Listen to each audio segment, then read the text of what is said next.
could both introduce yourselves. I should go first. My name's Ash Bond. I am the author of Peregrine Quinn and the Cosmic Realm series. And my name is Ruth Bennett, and I am Ash's editor. Thank you so much. So my first question to both of you is, what does it mean for you to get shortlisted for this award? Well, it's my first time being shortlisted. No, really first time. It feels amazing. So, obviously, this award is about the relationship between the author and the editor.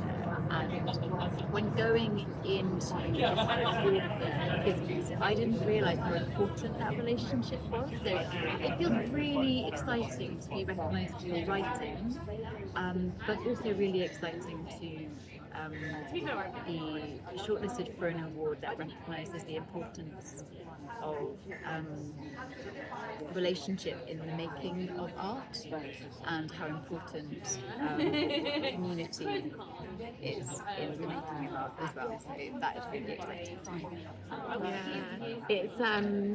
Yeah, it's so hard, I think, sometimes to kind of explain and to put down on paper exactly what being an editor is, and so it's really nice that this is an award that kind of puts a spotlight on the complexity and the kind of exciting process of editing a book and working with an author to shape it into what it is and what it becomes. So yeah, that's really such an honour. Thank you so much.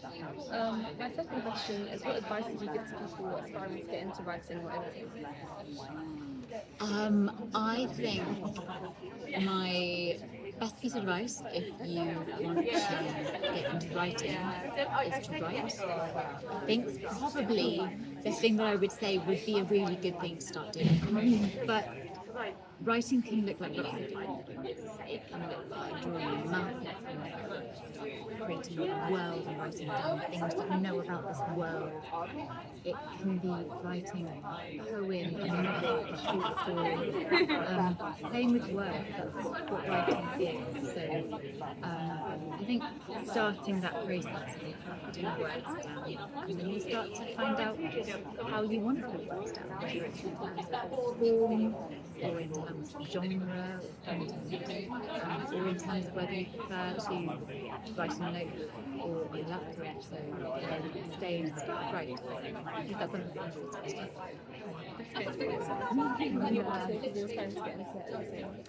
Well, I think read a lot,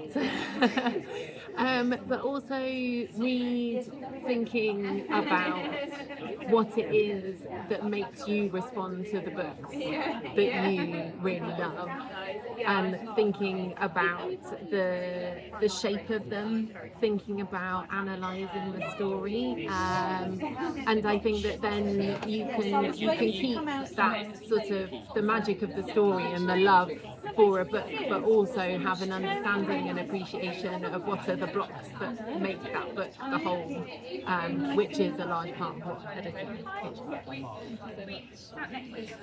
And then what inspired me to write this book? Oh, that's the hardest question ever.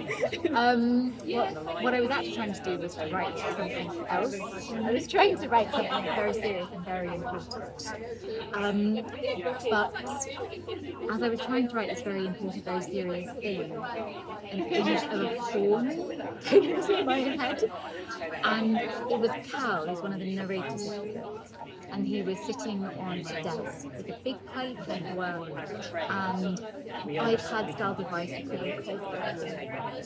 He was drinking some coffee, and then as soon as I had this image of a fawn doing kind of low-level admin, kind of had an idea of what the world would be, that was definitely the starting point.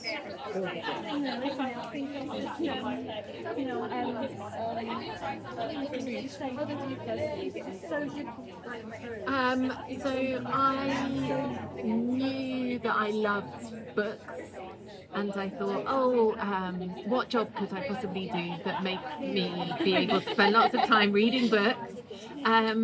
And actually, lots of people said it's really competitive and difficult to become an editor. And so I started looking for different jobs in publishing. and I applied for a job in the foreign rights department, which is where you sell books that are written in English to be translated into different languages. And I went for an interview, and I didn't get the job. And the feedback that I got from the job was, oh, you clearly love books, but I think really you want to be an editor. And so then I thought, I just have to go for it. This is what I want to do. And so I then, set my sights on that. And I actually didn't start with working on children's books, but I am very happy to be a children's book editor, because it turns out I didn't know it, but that it's the perfect part of publishing for me. So. And then I was asking for Ash, would you encourage aspiring writers to take on qualifications in university? It's a really interesting question, because I teach at the University of Bristol on undergraduate course of English, and we do a unit in creative writing, do a master's there as well. And I think sometimes it can be really useful to do a course in writing, and it was really useful for me to do a master's because it meant that I could put aside that amount of time to write. I was working full time when I did my master's. I did it part-time over a couple of years, and I don't think, because I was so busy and I had lots of responsibilities, I don't think I would have necessarily given myself the time to write a whole book. It takes a long time to write a whole book. If I hadn't been doing a master's, and I felt I needed that kind of structure to do something. But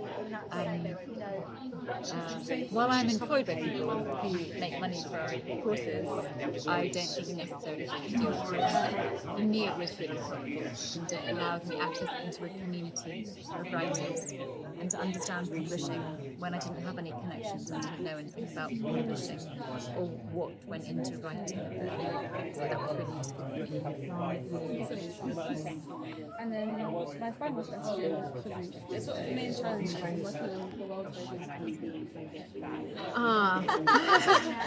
The main challenges, so Ash has an incredible talent for world building, and it's really, anyone who writes will know that it's really hard to separate what is on the page from what is in your head.